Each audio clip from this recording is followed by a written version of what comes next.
Hey everybody, it's Joe from Gadgetry Tech, and in today's video we're going to talk about the two new mics from Antlion. These are the ModMics USB 2 and Uni 2, and they both are basically the same microphone system, but the USB 2 has a USB DAC built into it, so you don't have to rely on an analog connection.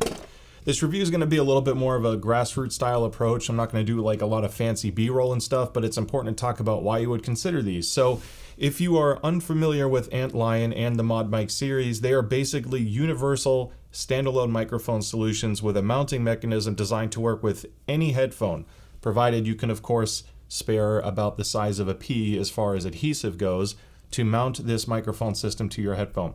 There are some headphone microphone solutions out there, and I've covered one recently, the Meze mic boom or boom mic, and there's many others. So just to be straight, this video is all about Antlion. I'm going to compare the new microphones to the older and existing Antlion microphones on the market, and then I am going to make a big follow-up video a few weeks out from being done with it, where I'm going to be comparing a ton of different microphone solutions. So if you're trying to get how this compares to all the others on the market, realistically that's not a short enough video to fit when the main focus is about these guys, because I do want to discuss what's upgraded over the older Antlion ModMics, which I've used a lot in the past. I had some headphones that still had the mount on them, including my Aria Stealth and somewhere around me the Beyerdynamic Tiger 300R. So it's not like this is a new concept, but the idea is you don't have to change your cables, you don't have to buy a special amp DAC that supports microphone pass-through, because if you're getting like a headset style one, that limits you to TRRS, or at least a dual mic plus headphone analog connection. Whereas with the ModMic system, if you go with the Uni 2, this uses an analog connection. And I'm going to pick up this long cord because I think Sennheiser is like the breadcrumb approach. They give you such a long cord in case your DAC is somewhere else, you can trace the wire and find where your headphone amp is. But the Uni 2, standard cord, comes with a mic switch, which is really nice. You can see this little toggle here. I just kind of slide it up and down to mute or unmute. Pretty straightforward connection, no real microphonics issues, and then it's terminated with a 3.5 millimeter connection. Now, you can also purchase an adapter, and Antlion makes one, and this is one mounted to the new Razer controller I'll be reviewing. But this guy will take the microphone and the headphone jack and turn it into TRRS, so you can benefit from playing on a controller and use a solution like this. So if you love the Sennheiser 560S like a lot of people do, especially for FPS gaming, but you want to turn it into a headset for PlayStation, for example, you no longer, or Xbox, you no longer have to go with that external microphone solution. You can kind of build it into the headphone and turn it into a headset and plug it in like this. If this adapter style doesn't work for you, there are other solutions out there. There's different ones you can buy on Amazon. This one adds almost like an extension cord, which the 560S, the older version, does not need. But you have an analog connection to your controller, and then your separate inputs. Let's see which one is which here. So that's the microphone, and yeah, here we go. So that would just go like that, and then I would plug that long headphone cable into here. Same idea. The reason why I like showing stuff like this is because some DACs, based off placement or wherever it's going, the all-in-one system might not always work for you, so there's always other ones to consider, or maybe it's next to another port. Now the Uni 2 is improved. They upgraded the mic capsule, they upgraded the design here for stress release on the wire, and overall it's a better mic than the older Uni, but it's also the cheapest one at $60. It is analog though, so you have to keep in mind you are at the mercy of whatever DAC you plug this into. If you have a desktop and you're using the onboard like Realtek sound card to control the mic, it may not sound as good. Maybe there's more either, I don't want to say distortion, but like an audible hum or noise floor. You turn your mic sensitivity all the way up in Windows and you hear a hiss. That's because the onboard audio on the motherboard isn't that great. Conversely, if you're playing on a Xbox or a PlayStation, the analog solution typically makes more sense because it's all in one, typically into the controller, and that's just easier to use from a form factor perspective. Now, if you have a DAC like the Creative GC7, which I'll be doing the microphone test with this after, this one has both TRRS support and a microphone support, so I can just plug this mic right into here, and then I have mic gain control on this as well. And this is a great solution, and this works for PlayStation, it works for computer. There's a lot of other good DACs out there like the Creative G6. I'm testing some other higher end ones that I'll be talking about soon again for that mic roundup video. but analog can be more convenient. Now let's say you have really nice headphones like the Aria Stealth or some other multi-$1,000 headphone, something insane, or even if it's a $500 headphone and you have a $200 or $300 headphone amp DAC, for example, you don't need to go out and buy a DAC like this just to get the microphone support that improves over your onboard audio. This is an improvement, but if you're only getting this for the mic and the analog connection, well, save your money because you can go with the USB 2. The USB 2 is the exact same microphone system. The difference is the button for the mute, or I guess the mute switch on here, is a digital button because it'll light up when it's plugged in. Again, I'll show you this in a moment here. And then on the other end, instead of being terminated with an analog connection, and it's terminated with a USB-A. Now this USB-A, I'm pleased to say they come with an adapter. It gives you USB-C. I didn't ever end up needing to use this, but if you are using this on a newer machine that only has USB-C ports, or that's just the one you want to use, it comes with the adapter in the box. The benefit to this is you can use any of your normal headphone gear that you have, amps, DACs included, plug this into the computer, it will show up as its own device in your sound manager, and that's the microphone you want to select. It makes life so much easier than dealing with analog if you already have a good solution in place. So this is extremely versatile. Now, the USB version is $90. They have not upgraded and replaced the wireless version yet, but this is still sold and it's still a good microphone solution, and all the mounting mechanisms and process is the same. It's an older microphone capsule. So I'll be doing a sound test so you can hear the wireless version. This guy is a wireless USB-A transmitter. It's obviously a little bit larger, and it has a micro USB port. Now I've reviewed this in depth in the past. It's a great mic. This is actually what I've been using traditionally on my other setups. But if you like the idea of using USB as your mic solution and you don't want to deal with a second cord, well, you could still just buy the wireless one. And I think sometime in the next few months, a new version of the wireless will come out. That's still being sold right now. It varies in price depending on sales, but it's typically a $140 mic. Obviously this one's $90 and then that one's $60. Now all ModMics come with a 2-year warranty, and they also come with a nice Antlion zip-up case, because if you're not always using the microphone, you want a safe place to stow it. Has a couple bungee cords and some pockets to organize the wires and the mic. Also comes with some extra accessories in the box. Now I've obviously used these a lot, so I don't have a lot of extra pieces here, but I did save a couple to talk about for this video. So you get 4 of these adhesive discs. Now I believe it's 4, it could be 3, but I'm pretty confident it's 4. I've mounted this a lot, so bear with me if I'm off by 1. I know you get at least 3, and one of them is mounted to the microphone already. So, and these are just like your extras. So if you end up buying more of the magnetic pieces, or the adhesive fades over time and you want to redo it, maybe you didn't get a good seating because you didn't clean it properly, you have a few extra in the box. You also get 4 of these like cable clips, and it'll clip on the thicker part for the headphone cable itself coming out of the side that you choose, and the thinner part is where the microphone would attach. So I kind of did that here, and I like doing only like 2 or 3 is really needed, but you can see that I've clipped it on the Aria Stealth. Now if you do this and you go to remove the mic, well, now the clips are holding it in place. So if you constantly change the microphone, you may not be using the clips all the time, just something to consider. But this kept it more organized for me. I have my button, and then I clipped it a couple more times just so it looks cleaner when I put it on.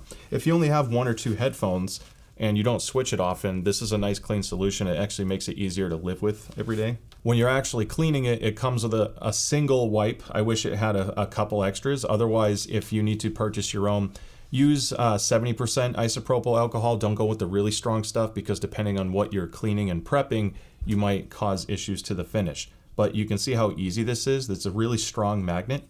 Also, using the clip keeps it more secure. So if there's ever a snag, it's less likely to pull the mic off the headphone itself. I mounted that just in the corner of the Aria Stealth.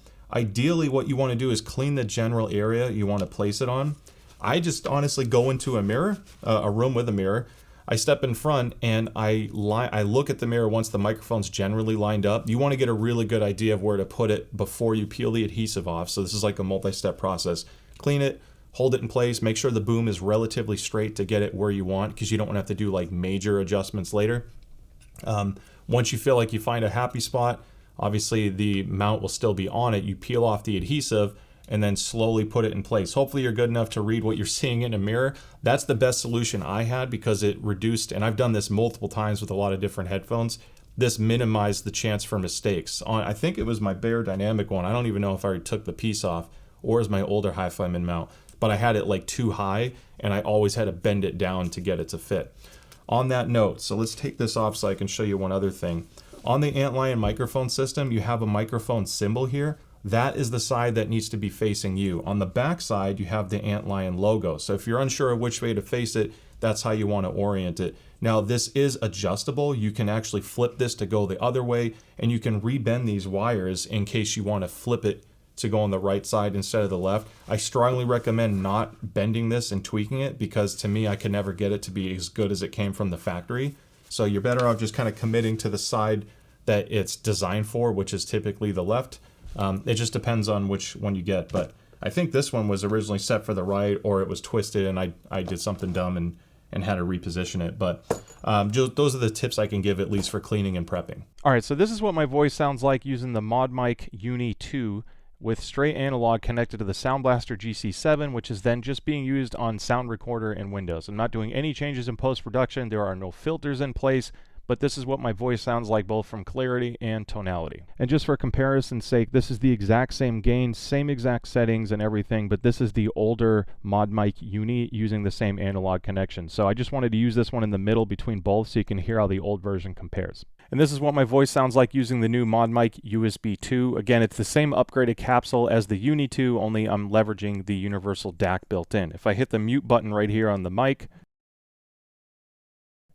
there we go. So you might hear a little bit of a pop when I first make it go back on, but it's pretty easy to use. You don't have to, there's like a tactile click, so when I press the button, it's pretty obvious I'm muting even if I can't see the status light. So that's what this one sounds like. And this is what my voice sounds like using the older Antlion ModMic Wireless. It's not necessarily a bad mic. It sounds a little bit thinner and brighter, but it doesn't have the same warmth as the new ones. It is wireless though, and that's convenient, and it's still being sold now because it's the only Antlion wireless solution out there. I just wanted to show you how this compares. Now the gain was set to 85 out of 100 on every single mic, including on the Sound Blaster. So I try to keep things as level as possible. All right, so now I'm back to the Antlion ModMic USB 2. I'm going to use this for a couple other tests and some more A/B things, but I want to talk about two other important things to consider with a microphone system. One of them is crosstalk and I guess background noise in general, because even though there's a lot of solutions out there for audio, the way you interface with it or connect it and what is going on in your environment can all impact what the better mic solution is. So if you go with the Uni 2 and you use an analog connection, and let's say you combine it into TRRS, well, this basically means that the microphone ground is sharing the same ground as the audio output, basically the drivers that are making the sound that you hear. And if it's played at a higher volume, that variance in voltage can cause some electrical leakage, where basically if you're playing the game extremely loud or listening to music very loud, even if you have a closed back headphone that's trapping all of that sound in, the microphone electronic signal will play some of that game or music volume back. It's not always the case, and it depends on what level of amp DAC you use, your wiring. Sometimes this little variances can make a difference with how much electrical crosstalk you get. And some technologies now are smart enough to filter that out, and it seems to be less of an issue on consoles now. However, it is something that could happen. So if that's a concern for you, then the USB version fixes that because we're completely separating the audio output that you're listening to from the microphone input that everyone else hears. So that is a reason to consider USB when you can do it. The other thing to consider is not so much acoustic crosstalk, but background noise in general. And there are a few things that can cause that. If you have a louder keyboard or you're typing loudly, you want to consider that background noise. And I have a studio condenser mic or like a larger microphone I'm going to talk to on this in a moment, but I'm going to type on the keyboard. Now you can see that this is picking up some of it, but it's not extremely loud, and that's because the pickup pattern is designed to focus more on my voice, which naturally and passively rejects some other background noise. If you go with a more sensitive desktop mic, the Yeti from Blue, for example, picks up everything. It's traditionally an omnidirectional mic, and even if you put it in the cardioid pickup pattern, it's very noisy. So if you have a noisy background, some people will argue to go with a mic like that. There's physical reasons why there's pros and cons to it, but one of the disadvantages to those systems is they can be very sensitive to your environment, whereas this system helps block some of that out. The other thing to consider is if you're playing games or listening to music at a louder volume on a very open headphone, such as the Antlion Aria, you know, big open back planar magnetic headphones, they push a lot of sound outward. A closed back dynamic is almost the opposite, and very little leaks out. This isn't so much a con, it's designed for a reason. You know, these headphones excel with acoustic performance, or I guess music quality in general. But when you play that loudly, this is going to pick up some of that too. So I'm going to play some music on an app that I have licensing for to cover myself. I'm going to turn it up and you can hear what I'm talking about.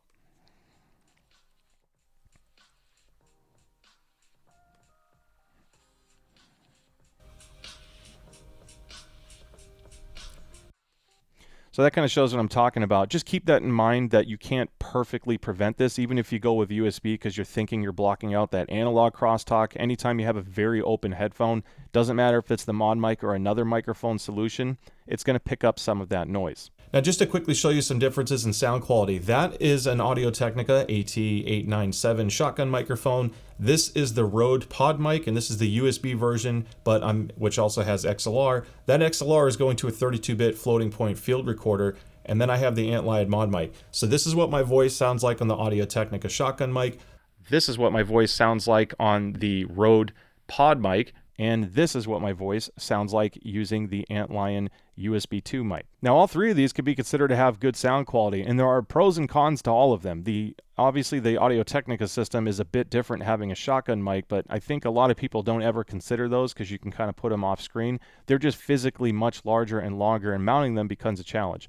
Then you have something like this solution, which scales quite a bit, and you can get a very high-end microphone, which then requires a good XLR field recorder, or I guess I should say mixer for computer use. Then you have to deal with this whole physical thing, and this doesn't really work on Xbox, and this isn't really the best setup, let's be real, for something like a PlayStation.